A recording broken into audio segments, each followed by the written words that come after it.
Bab 7053. Sejak zaman dahulu kala, cara untuk membuat seseorang menyimpan rahasia tidak lebih dari paksaan dan bangunan. Namun secara keseluruhan, pembuatannya jauh lebih efektif daripada paksaan. Layaknya 108 pahlawan rawa Liangshan, tanpa kecuali, mereka semua dipaksa menjadi bandit. Dalam situasi ini, semakin dipaksakan, semakin besar perlawanan mereka. Pada akhirnya, bujukan itulah yang berhasil. Meskipun Elaine Ma bukan pahlawan, dia tidak dapat mengatasi kesulitan bahkan tidak dapat diatasi oleh para pahlawan. Pulau tropis yang mewah di Pasifik Selatan ini berada tepat di depan matanya, dan bahkan dengan senjata todongan, dia tidak berani menjangkau dunia luar. Jadi, Claire menghela napas lega. Pokoknya, ini sudah beres. Aku hanya berharap jauh dari keluargaku, Charlie bisa mengabdikan dirinya untuk membalas dendam tanpa gangguan. Tetapi ketika dia memikirkan Charlie, hatinya segera dipenuhi kerinduan. Faktanya, orang-orang tidak takut pada cinta yang penuh gairah. Semakin cinta datang bagai tsunami, semakin kuat dan mengguncang bumi, semakin cepat pula ia menghilang. Kemarin, kamu bisa mati untuk orang lain, tapi hari ini kamu merasa bodoh, sehingga kamu tak lagi mampu mengumpulkan energi itu.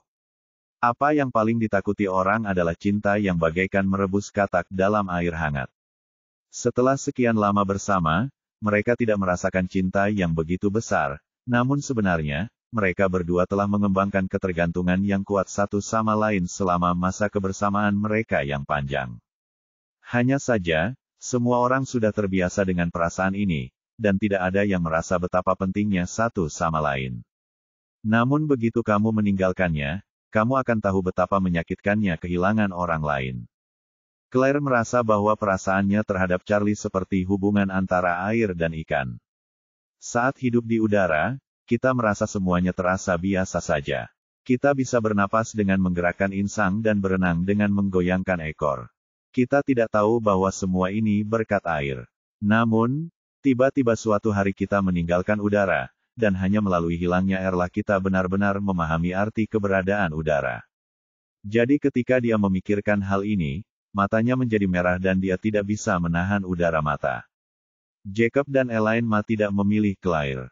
Seperti dua serigala, mereka sibuk mengenali setiap jengkal wilayah kekuasaan mereka. Villa itu begitu besar sehingga mustahil untuk membayangkannya secara utuh dalam pikiran mereka sekaligus. Namun, Elaine Ma tetap menemukan kamar tidur terbaik dengan bakatnya yang luar biasa, dan kemudian dengan bangga mengumumkan bahwa dia akan mengambilnya sendiri. Tentu saja, infrastruktur dengan Jacob telah membaik, dan sekarang mereka tidak lagi berpisah, jadi suite terbaik ini telah menjadi kamar tidur mereka. Disebut suite, tapi sebenarnya seperti rumah besar. Hal pertama yang Anda lihat saat memasuki pintu adalah ruang tamu seluas lebih dari 100 meter persegi. Ruang tamu ini memiliki panjang 15 meter dan lebar 8 meter, dan sangat mewah. Ruang tamu terhubung dengan teras setengah lingkaran yang luas, juga sepanjang 15 meter dan berjari-jari lebih dari 6 meter.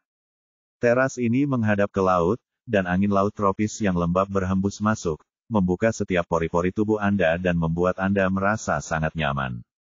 Memasuki ruang tamu dari sisi kiri, terdapat kamar tidur besar yang menghadap ke laut.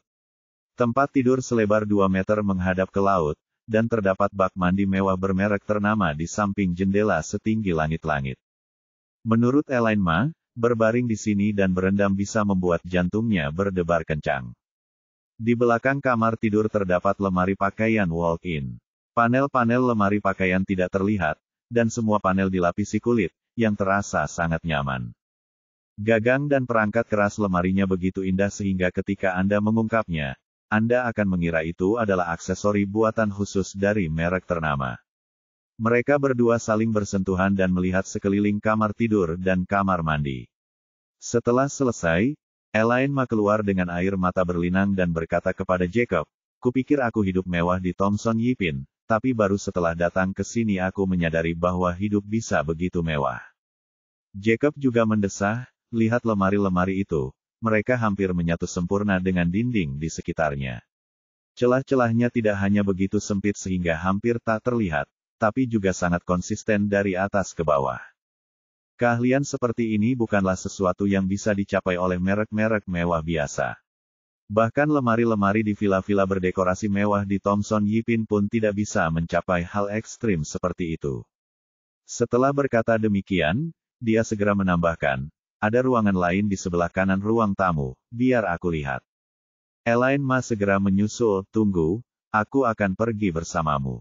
Memasuki ruangan di sebelah kanan, Anda akan menemukan ruangan yang sebanding dengan ruang belajar Marlon Brando dalam The Godfather.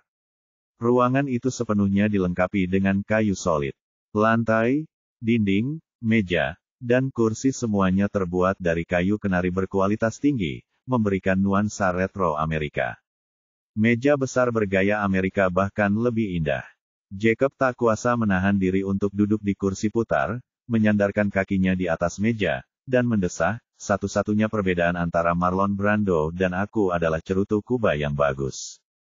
Setelah berkata begitu, ia menundukkan kepala dan menemukan sebuah lemari rendah berpintu kaca transparan di samping meja. Sekilas, lemari itu penuh dengan cerutu. Dia melangkah maju dan membukanya dengan terkejut, dan mendapati kotak itu berisi cerutu Cohiba yang terkenal. Ia dengan hati-hati mengeluarkan sebatang cerutu, memegangnya, mengamatinya dengan saksama, lalu berseru, rasanya saya pernah melihat seseorang merokok cerutu seri ini waktu saya di Tianxiang Mansion. Katanya harganya lebih dari 20.000 yuan per buah. Elaine Ma berkata tak percaya, mahal sekali. Siapa yang cukup gila untuk menghabiskan lebih dari 20.000 yuan untuk sebuah cerutu? Apalagi yang tidak bisa kau lakukan dengan uang sebanyak itu. Jacob meletakkan cerutu di bawah hidungnya dan mengendusnya, lalu mendesah, oh, kau tidak mengerti. Orang kaya menghasilkan uang dengan sangat cepat. Ada yang bisa menghasilkan jutaan dalam sehari. Bagaimana cara mereka menghabiskan semua uang itu? Merokok 2 batang sehari yang harganya lebih dari 20.000 yuan tidak ada apa-apanya. Seboros apapun dirimu, uangmu akan selalu bertambah. Kalau tidak, lihatlah siapa yang menjual semua makanan, anggur, dan cerutu berkualitas tinggi di dunia. Bukankah semuanya dijual ke para taipan papan atas? Elaine Ma membeku, senang sekali punya uang. Setelah mengatakan ini, dia takut semua ini akan hilang, jadi dia segera diperingatkan, Jacob, kamu harus berhati-hati. Apapun yang terjadi, kamu tidak boleh membiarkan siapapun di luar tahu bahwa kita hidup dengan baik di sini. Jacob menemukan korek api, dan setelah ragu-ragu cukup lama, akhirnya ia menyalakan cerutunya, menghisapnya, lalu mendesah, jangan khawatir, meskipun ayahku sendiri datang bertanya dalam mimpi, aku takkan mengalaminya. Elaine Ma berkata setuju, itu cukup bagus. Saat keduanya sedang berunding, mereka mendengar ketukan di pintu. Mereka pergi ke ruang tamu dan membuka pintu. Beberapa gadis masuk sambil mengendarai beberapa kereta barang. Salah satu dari mereka berkata dengan hormat, Tuan dan Nyonya Wilson, kami telah menyiapkan beberapa kebutuhan sehari-hari dan pakaian ganti untuk Anda. Semua pakaian ini dibuat khusus sesuai ukuran Anda. Apakah Anda ingin kami membantu Anda menyiapkannya? Jika Anda memiliki kebutuhan lain, beritahu kami dan kami akan segera menyiapkannya. Elaine Ma berkata dengan agak terkejut, kamu perhatian sekali. Ngomong-ngomong, aku kesini terburu-buru kali ini dan tidak membawa semua kosmetik. Apa kamu punya produk perawatan kulit yang bagus? Gadis itu segera berkata, baik, Nyonya Wilson, kami telah menyiapkan set perawatan kulit kaviar terbaik untuk Anda. Sambil berbicara, ia mengeluarkan sebuah kotak hadiah besar berisi kumpulan lengkap produk perawatan kulit dari salah satu kotak. Ya Tuhan, kata Elaine Ma terkejut, kamu menyiapkan produk perawatan kulit yang begitu bagus untukku. Kamu sangat murah hati. Gadis itu tersenyum dan berkata, ini semua instruksi Tuan Wade. Elaine Ma senang sekali dan bertanya, set ini tahan berapa lama? Kalau tahan lama, saya akan pakai secukupnya saja. Gadis itu menjelaskan, tidak ada batasnya. Beritahu aku kapanpun kamu kehabisan, dan aku akan mengisinya lagi untukmu. Elaine Ma membelalakan matanya dan berkata, lalu bisakah aku belajar menggunakan krim dan esens untuk mengisi kulitku? Yang disebut skin infuse berarti menggunakan krim wajah dan esens sebagai masker wajah. Jika biasanya Anda hanya menggunakan sebesar kuku jari untuk menyeka wajah, Anda memerlukan setidaknya sebesar telur puyuh untuk melembabkan kulit. Sebotol krim wajah yang harganya puluhan ribu yuan dapat digunakan selama setengah tahun jika digunakan secukupnya, tetapi jika digunakan pada kulit, hanya dapat digunakan paling banyak 5 atau 6 kali. Meskipun kehidupan Elaine Ma relatif santai, namun tidak sampai sejauh ini, sehingga ia melihat orang-orang mengirimkan berbagai catatan ilmiah setiap hari, tetapi ia selalu enggan menyia-nyiakannya. Sekarang setelah dia mendengar bahwa tidak ada batasan jumlah benda-benda ini dan benda-benda ini dapat diisi ulang setelah digunakan, dia langsung teringat pada penggunaan yang selama ini dia enggan untuk pergi. Jacob tak kuasa menahan diri untuk bertanya, ngomong-ngomong, bolehkah aku mengisi ulang Cohiba di humidor setelah aku selesai menghisapnya? Tentu saja, Pak, kata gadis itu dengan hormat. Lemari cerutu di kamar, begitu pula lemari anggur, lemari minuman ringan, dan lemari camilan di ruang tamu, semuanya dilengkapi sensor berat. Jika kami mendeteksi stoknya habis, kami akan segera mengisinya kembali. Anda bisa menggunakannya tanpa khawatir. Jacob juga terkejut sesaat. Dia belum pernah mengalami kehidupan yang begitu santai sebelumnya. Saat itu, Claire tidak memilih kamarnya sendiri, melainkan berjalan keluar dari lantai satu villa sendirian dan menuju pantai tak jauh dari laut. Ia duduk di tanah dengan lutut terlipat, menatap laut hijau dengan membayangkan. Sun Mengmeng menghampiri dan berkata dengan hormat, Tuan Wilson, Paman dan Bibi saya sudah menetap. Apakah Anda ingin melihat kamar-kamarnya? Kami masih punya beberapa kamar tidur untuk dipilih. Claire memegangi kepalanya, aku tidak peduli. Aku bisa tinggal di ruangan manapun. Sun Mengmeng berkata, kami sudah menyiapkan banyak kebutuhan sehari-hari dan pakaianmu, Paman, dan bibimu. Setelah kamu memilih kamar, aku akan menyuruh seseorang mengantarkannya kepadamu.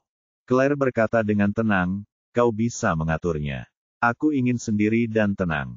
Sun Mengmeng mengangguk mengerti dan berkata, baiklah, Tuan Wilson, kalau begitu Anda tinggal sendiri sebentar. Saya akan pergi dan membantu Anda mengaturnya. Waktu makan malam sudah hampir tiba. Saya akan datang dan menelepon Anda 1 jam lagi. Bagaimana menurut Anda? Claire mengangguk pelan, baiklah, lanjutkan saja dan mulai bekerja. Sun Mengmeng mengucapkan selamat tinggal dengan hormat dan pergi, meninggalkan Claire duduk sendirian di pantai dalam keadaan yang diinginkan.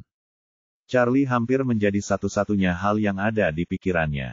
Menatap lautan luas yang tak berujung, ia tak kuasa menahan diri untuk berbisik, Charlie, aku sungguh berharap bisa bertemu denganmu lagi di kehidupan ini.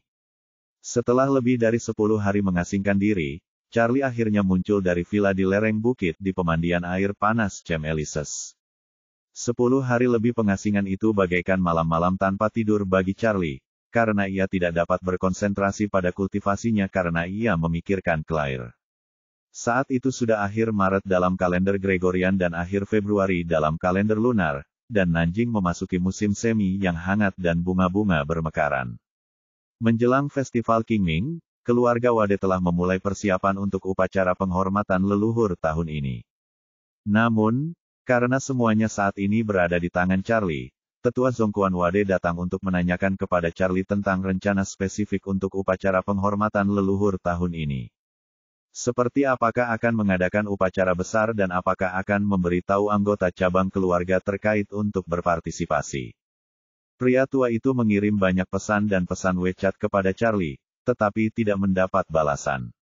Oleh karena itu, ia meninggalkan pesan untuk Charlie, mengatakan bahwa jika Charlie tidak membalas, ia akan mengambil alih penyelenggaraan upacara pemujaan leluhur.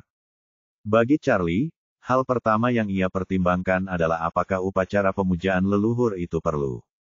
Memberikan penghormatan kepada leluhur dan orang tua selama festival Qingming adalah kewajibannya sebagai seorang junior, tetapi tampaknya tidak perlu membuat keributan besar tentang hal itu. Oleh karena itu, pemujaan leluhur memang diperlukan, tetapi upacara besar tidak. Kedua, dia merasa agak sedih, dan dalam keadaan ini, dia bahkan kurang cocok untuk menyelenggarakan upacara besar.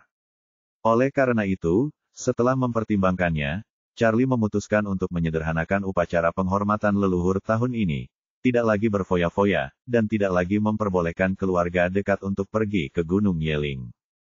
Hanya anggota keluarga Wade langsung yang diperkenankan untuk beribadah dengan khusyuk di Gunung Yeling. Sementara itu, Zongkuan Wade telah sibuk mempersiapkan upacara pemujaan leluhur selama beberapa hari.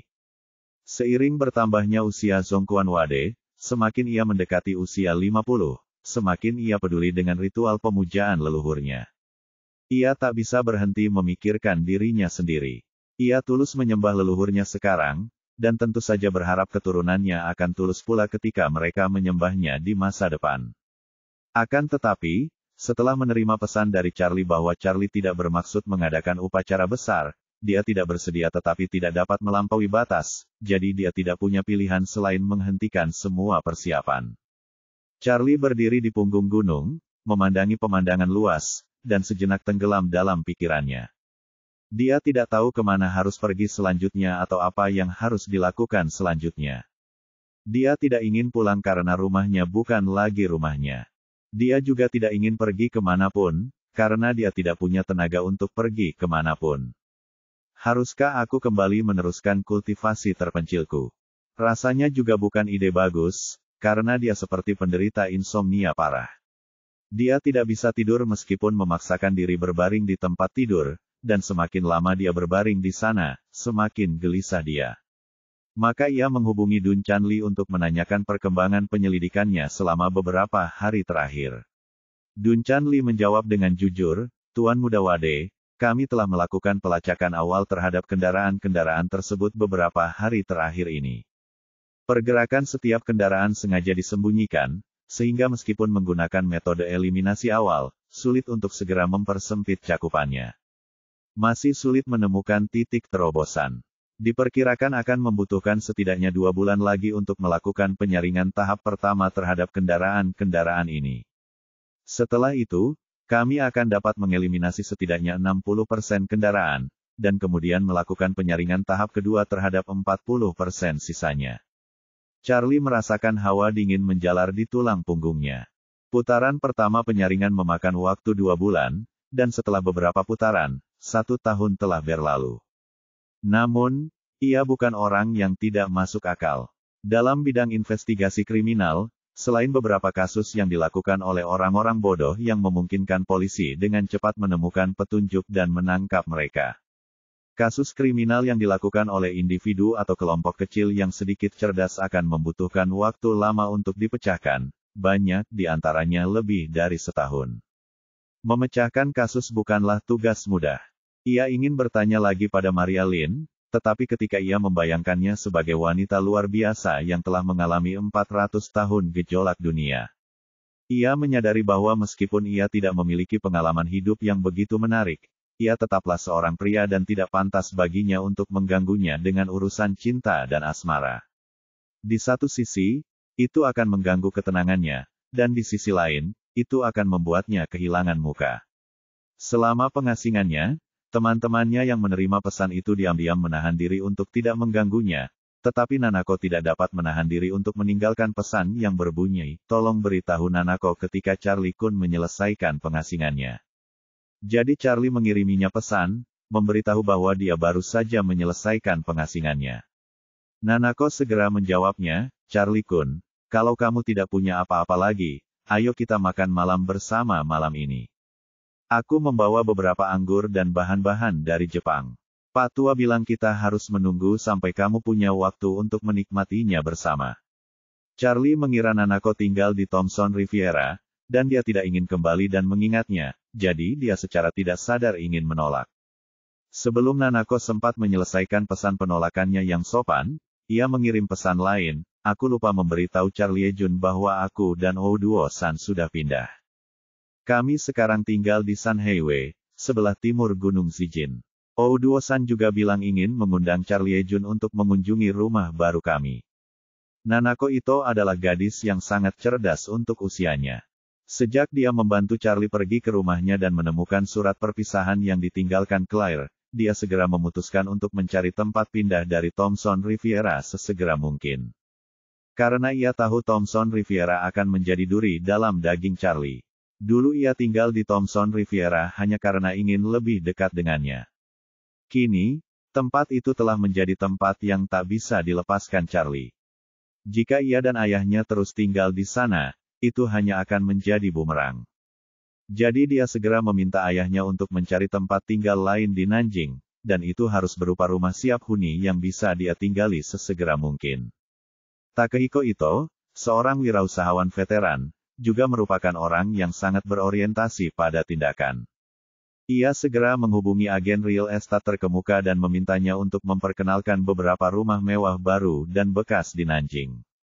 Setelah melihat properti tersebut secara langsung, ia menghabiskan jutaan dolar untuk membeli sebuah villa mewah terpisah di San Highway, dekat Gunung Zijin. Charlie terkejut Nanako pindah. Karena tidak terlalu peka terhadap masalah hati, ia tanpa sadar bertanya, kenapa kamu dan Paman Ito tiba-tiba pindah? Nanako berkata, Pak Tua terus mengeluh bahwa tinggal di apartemen bertingkat tinggi kurang nyaman dan privasinya tidak sebaik villa terpisah. Jadi dia pergi dan membeli rumah sendiri. Saya tidak bisa membujuknya, jadi saya terpaksa pindah. Perkataan Nanako setengah benar dan setengah salah. Sebenarnya, Takehiko Ito tidak suka tinggal di apartemen, dan alasan dia bersedia tinggal di gedung tinggi di Thomson Riviera sepenuhnya untuk menyenangkan putrinya. Sebenarnya, Takehiko Ito tidak benar-benar ingin pindah apartemen, dialah yang menginginkannya. Charlie tidak terlalu memikirkannya saat itu. Ito Takehiko adalah salah satu taipan papan atas Jepang. Ia pernah mengunjungi rumah besar Ito di Kyoto, yang begitu besar sehingga hampir mustahil untuk memasang papan nama dan membayar tiket masuk. Wajar saja jika orang sebesar itu tidak nyaman tinggal di gedung tinggi dan ingin pindah ke villa terpisah. Mengira Takehiko Ito juga ingin mengajaknya berkunjung ke rumah baru mereka, Charlie yang sempat khawatir tidak tahu harus kemana, pun menyetujuinya dan berkata, Nanako, kirim saja alamatnya, aku akan ke sana nanti.